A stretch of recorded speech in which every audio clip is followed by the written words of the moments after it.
Kalau dilihat, hari ini kalian udah sarapan belum? Sudah. Udah sarapan? Sudah. Sarapan apa baik hari ini? Makan, Bu. Masya Allah. Pagi-pagi mama udah siapin makan? Ya, Bu. Keren banget, temannya habis. Habis, Bu. Alhamdulillah, semangat. Nanti udah semangat belajar dong? Masa, Bu. Nah, yang lainnya? Udah sarapan? Alhamdulillah. Nah, menurut kalian penting nggak sarapan? Penting. Teman-teman sarapan. Kenapa itu bilang penting sarapan? Karena kita mau beraktivitas kan? Belajar, dari sekolah, sekolah aja kita udah mengeluarkan tenaga ya kan? Berarti kita butuh energi. Jadi memang sarapan itu diperlukan. Tidak mesti seperti bayi dengan kayu bakar dan lalapan. Tapi minimal segelas air. Mau itu susu, teh, air putih, atau hanya sepotong kue. Setidaknya bisa mengenyangkan perut kalian dan menambahkan energi. Jadi pentingnya sarapan ya. Alhamdulillah. Kali ini kita semua akan mulai pelajaran bahasa Indonesia. Sebelum memulai kita berdoa dulu. Anda siapin doanya? Satu, Imam Suratul Fatihah. Bismillahirrahmanirrahim. Alhamdulillahirabbil alamin. Arrahmanirrahim. Maliki yaumiddin. Iyyaka na'budu wa iyyaka nasta'in. Ihdinas siratal mustaqim. Siratal ladzina an'amta 'alaihim ghairil maghdubi 'alaihim waladdallin. Amin. Setelah berdoa pastinya kita haruskan keberkahan dari belajar. Oke teman-teman semua, absen kalian hari ini masuk semua tidak? Masuk. Masuk semua. Kalau masuk semua, itu di sini ya. Sekretaris ini masuk semua. Oke. Selanjutnya seperti biasa, sebelum pembelajaran dimulai, sama-sama kita menyanyikan lagu wajib nasional Indonesia Raya. Ini dengan teman-teman, ibu harap untuk bangun dan berdiri. Indonesia tanah airku, tanah tumpah darahku. Di sanalah aku berdiri, jadi pandu ibuku. Indonesia Raya, merdeka, merdeka, tanahku, negeriku yang ku cinta. Indonesia Raya, merdeka, merdeka, hiduplah Indonesia Raya. Terima kasih teman-teman, silakan kembali ke sini. Alhamdulillah, setelah kita menyanyikan lagu Indonesia Raya ini, sebelum memasuki pembelajaran, sekarang kalian berdiri lagi. Silakan diri, kita diri lagi sama-sama. Ayo. Ada yang tahu kenapa ibu mengajak kalian berdiri? Tidak. Ibu mau mengajak kalian relaksasi, afirmasi positif terhadap diri kita. Karena apa yang kita ucapkan didengar oleh telinga dan masuk ke dalam pikiran kita menjadi tenaga dan energi yang positif. Paham? Kalau begitu, yuk sama-sama ikutin dulu. Tangan kanan kalian taruh di bagian dada kiri. Tangan kiri di bagian perut.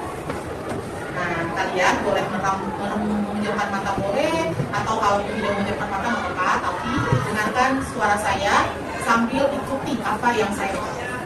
Paham? Paham tidak? Paham. Baik.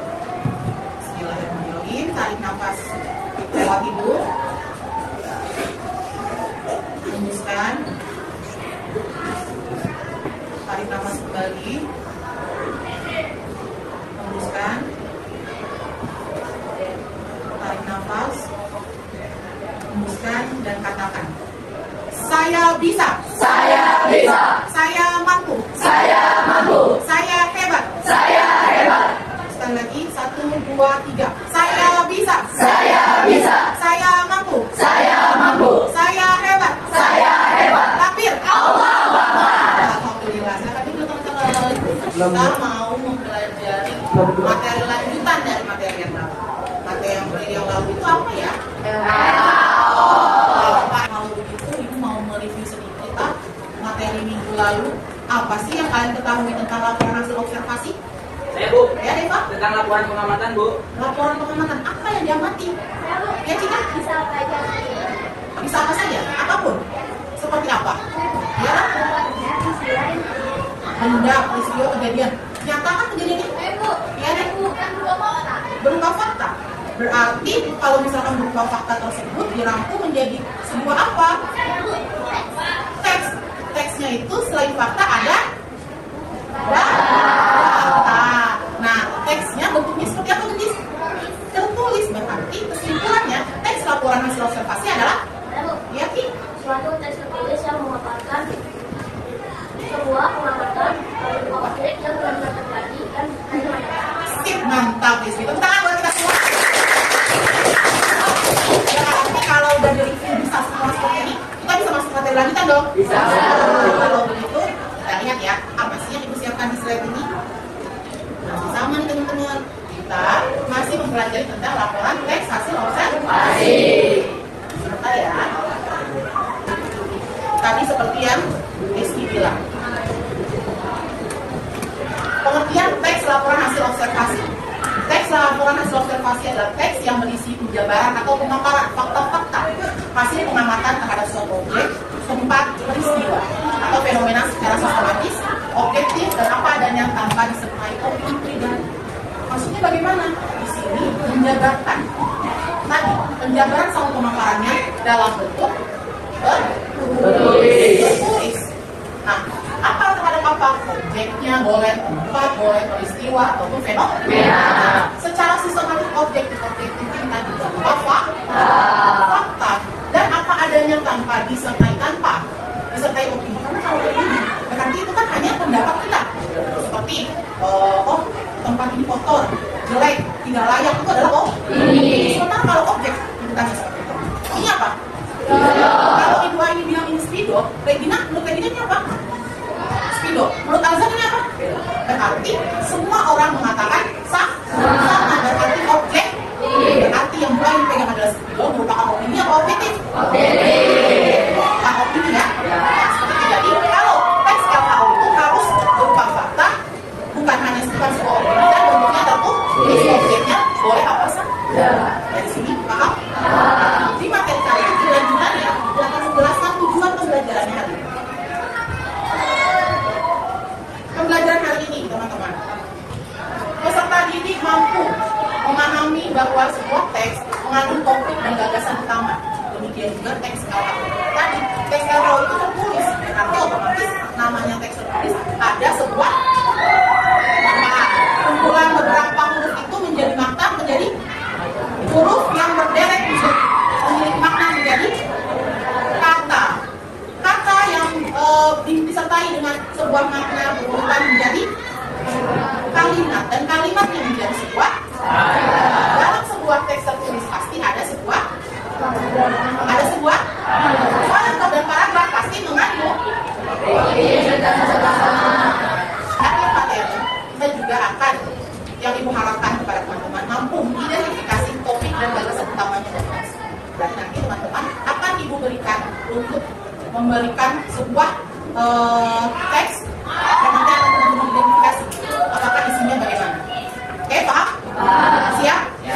Mulai, kita tutup dulu. Teman-teman masih ingat untuk cinta yang kemarin? Masih.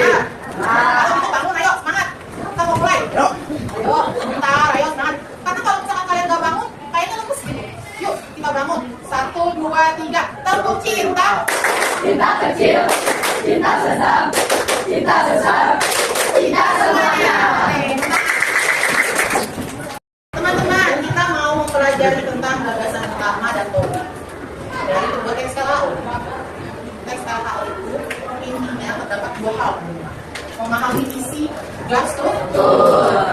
Kalau dari isi yang nanti akan kita bahas, topik gagasan utama yang ada dalam sebuah paragraf. Kalau struktur, kapan pertemuan selanjutnya? Bagaimana kita cara mempelajari isinya? Di sini Ibu sudah membuat sebuah gambar. Cara menentukan judul teks. Kita pertama kan nentuin dulu tema ya. Tanggal terawal itu adalah tema. Tapi sebelum kita ada sebuah, misalkan kita ada sebuah paragraf, kita mau tahu nih temanya apa sih? Kita tentuin dulu dari tema adalah gagasan utama. Dalam menentukan gagasan utama itu ada di dalam kalimat utama. Nah, untuk menentukan kalimat utamanya, jadi dia terlebih dahulu harus ditentukan sebelum gagasan dan tema. Jadi urutannya seperti itu. Kita mau cari tema, tentukan dulu gagasan. Kita mau cari gagasan, gagasannya ada Paham? Paham tidak? Berarti kita review dulu kalimat utama. Bagaimana caranya? Dalam kalimat utama, masih ingat bentuk paragraf berdasarkan letak kalimat utama? Apa aja? Yang tahu? Ayo dong, kalau bukan saya diem aja. Tidak? Kalau jenis paragraf berdasarkan letak kalimat utamanya? Suaranya sayang? Deduktif,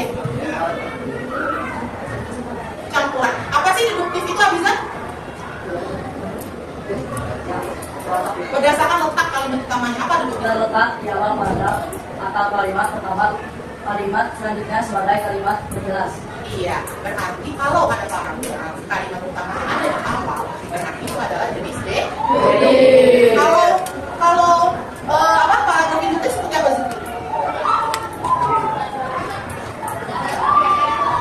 Kalau misalkan ada sebuah paragraf nih teman-teman, kalau misalkan letaknya ada di awal, di depan, berarti namanya deduktif. Di akhir namanya induktif. Kalau campuran menyebar, berarti dia sifatnya campuran. Berarti sebelum menentukan kalimat utama dia akan dibaca. Setelah dibaca, baru kita memahami. Kan dengan kita baca kita paham ya. Lalu setelah kita paham, baru kita tentukan topik. Tentukan topik. Berarti kalau tentukan topik, si topik siapa? Bukan namanya topik yang satpam kita ya. Tapi topik adalah pokok dalam misalkan nih kelas 8 G lagi kelas EBG aja pagi bikin grupnya apa ya, siang grupnya apa ya, sore apa ya, besok apa ya. Tapi topik kelas 8 G tentang dia sedang kontok, dia sedang atas hati. Oh dibahas terus-terusan berarti dia sedang, kalau anak sekarang bilangnya apa? Viral ya dan sebagainya. Tapi kalau misalkan dibahas terus-menerus dalam sebuah pembicaraan, berarti dia adalah topik yang sedang berlangsung. Cara mengenal topik dalam baca keseluruhan yang paling sering diulang. Oke, kita pemanasan nih. Ibu punya sebuah teks. Kucing adalah hewan lucu dan namun kucing. Lalu terakhir kenal itu membuat tubuhnya kotor dan bau. Selain itu kucing, berarti dia punya apa? Kalau kita bahas apa gagasan utamanya tadi, gagasan utama ada di dalam kalimat. Kalau dilihat kalimat paragraf ini, sepertinya ini deduktif atau campuran? Apa Liza? Campuran karena dilihat menyebar.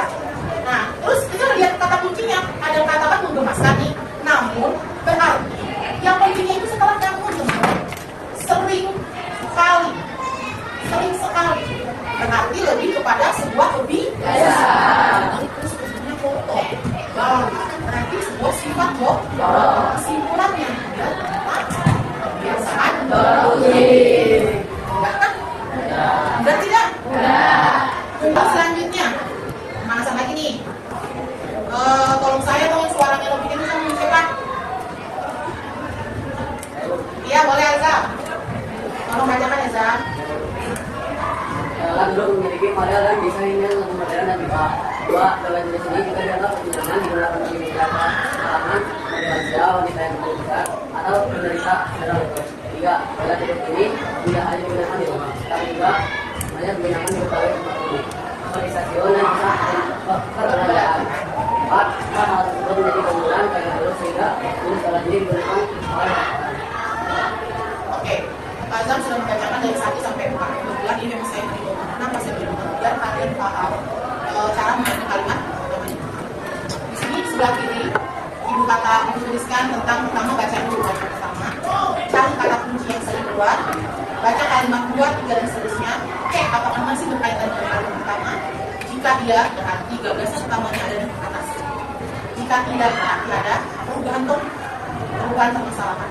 Nah, lalu jika kalimat utamanya ada di akhir, berarti dia merupakan induktif. Di sini toilet untuk memiliki model dan desain yang lebih modern dan bebas. Sudah bahas tentang desain ya, desain sumber toilet. Toilet di sini juga memang lebih nyaman, digunakan untuk perkembangan seperti lansia, wanita yang lebih besar atau wanita terlalu. Toilet ini tidak hanya digunakan di rumah, tapi juga banyak digunakan di tempat publik seperti stasiun dan pusat perbelanjaan. Kok ada pembahasan dari luar? Hal tersebut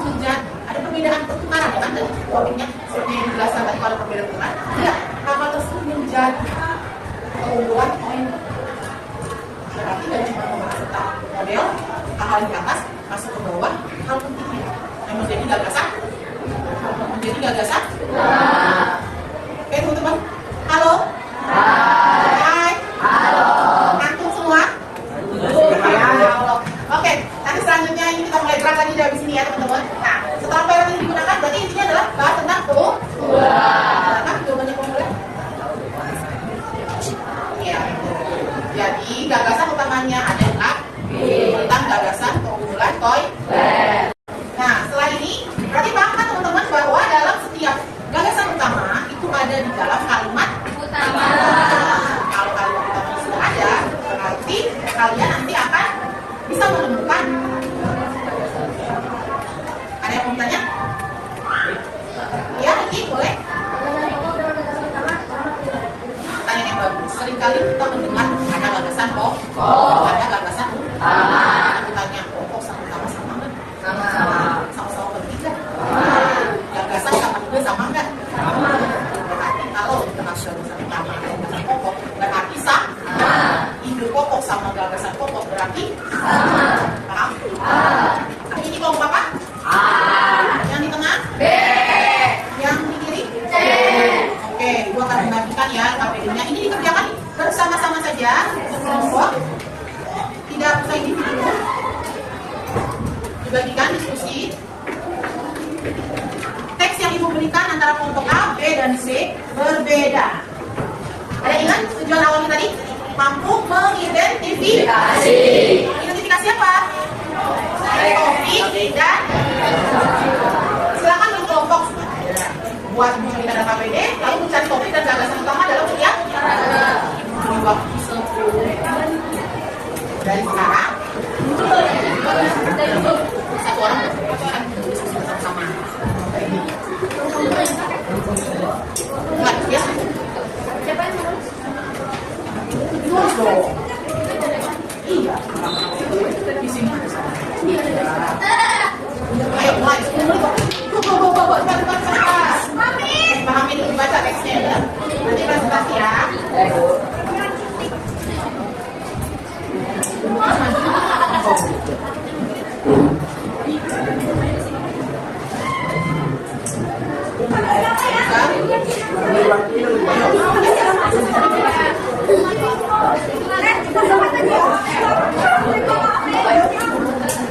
Coba di sini ya.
untuk berarti kelompok yang akan maju. Yang mana dulu deh, kelompok B. Silakan maju untuk kelompok B. Kelompok B perwakilannya 3 orang saja, silakan. Tepuk tangan buat kelompok B.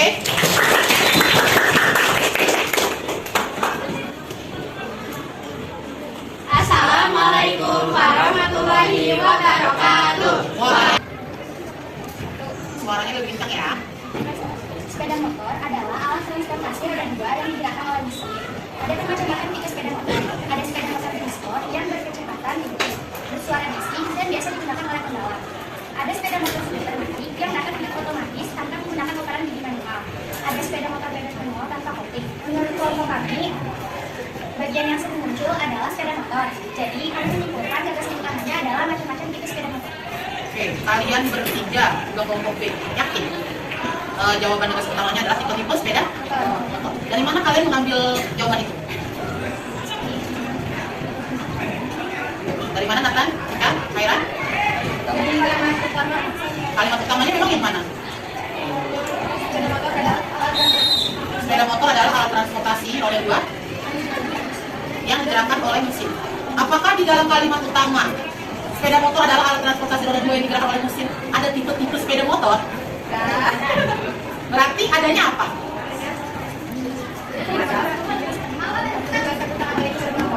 Penjelasan sepeda motor. Yang lain? Apa jenis? Jenis juga sama dong kalau jenis. Sepeda motor merupakan transportasi roda 2 yang digerakkan oleh mesin. Lalu kita bilang, kita katakan ada sepeda motor jenis ini, berarti jenis sepeda motor yang digerakkan oleh mesin. Paham? Intinya setiap kalimat, setiap bagasan utama ada pada kalimat utama. Kalau itu langsung ditarik kesimpulannya banyak. Dan kalau topiknya baru kan benar, rata-rata tetap topik kalian benar. Karena kan tadi bilang topik adalah yang sering muncul. Oke, silakan duduk kelompok 2. Tepuk tangan untuk kelompok 2.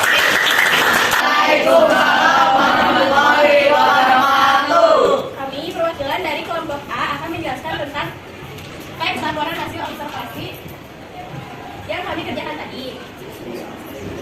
Langsung sepeda motor banyak digunakan di Indonesia karena harganya cukup terjangkau. Dengan uang 15 juta rupiah, orang sudah bisa memiliki sepeda motor baru. Selain Sepeda motor apa?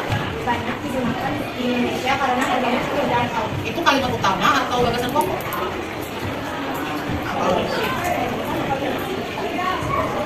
Kalimat utama. Itu bagasan pokoknya apa?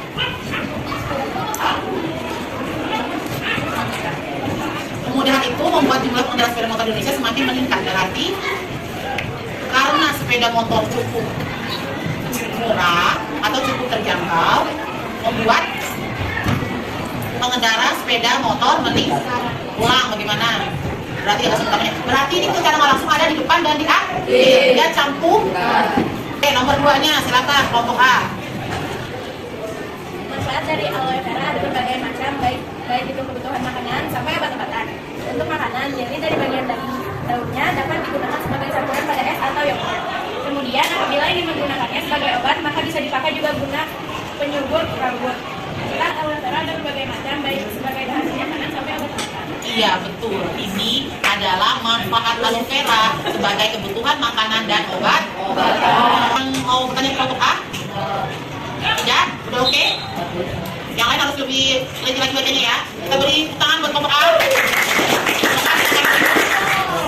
Kelompok B, tunjukkan kalian mampu, kalian bisa, kalian hebat. Allahu Akbar. Silakan. Assalamualaikum warahmatullahi wabarakatuh. Osteoarthritis bisa terjadi karena beberapa faktor. Dengan beberapa pergerakan yang harus diselesaikan setelah liburan. Tampaknya bagasan utamanya adalah faktor penyebab osteoarthritis. Faktor penyebab. Osteoarthritis. Memang kalian utamanya dari mana? Ada faktor lain yang osteoarthritis. Berarti ada kali ya? Berarti ini jenis paragraf induktif. Faktor lain yang juga mempengaruhi osteoarthritis adalah segi. Ada selain itu, ada faktor lain. Kalau ibu curiga ini adalah jenis campuran. Osteoarthritis bisa terjadikan beberapa faktor, berarti faktor-faktor yang menjadi penyebab osteoarthritis. Simpelnya itu yang lain apa tadi? faktor penyebab fosfolipid. Sebenarnya benar ya, sama, bukan faktor penyebab. Yang menjadi penyebab faktor fosfolipid. Oke, berarti hanya ini ya, hanya acak pengaturan katanya saja yang berbeda. Jadi juga jangan salah sekali berpikir penyebab dulu deh. Faktor penyebab, apa penyebab faktor ya? Faktor penyebab ya. Faktor yang menyebabkan fosfolipid. Oke, lanjut kelompok berikutnya, kelompok C. Gagasan utamanya, kelebihan ojol dibandingkan ojol biasa. Berarti apa dong bahasa utamanya? Apa ojol itu? Kelebihan ojol dibandingkan ojek biasa. Kelebihan ojol dibandingkan ojek biasa. Ada di kalimat utama ya? Biasa karena banyak pekerjaan lain. Ada di awal akhir? Ya betul. Berarti kelompok C jawabannya kelebihan ojol selain dibandingkan objek biasa. Betul. Kita kelompok C. A, B, C sejauh ini Ibu lihat dan Ibu nilai kelompok C yang paling jawabannya pas, itu benar. Kelompok A kategorinya soalnya mungkin lebih mudah dari B, tapi A lebih kompak juga karena ada satu yang benar, dan C masih baru, dan B masih kurang ya karena ketelitian dalam membacanya. Berarti simpulannya apa? Kalau belajar tentang mencari ya. Kalau mencari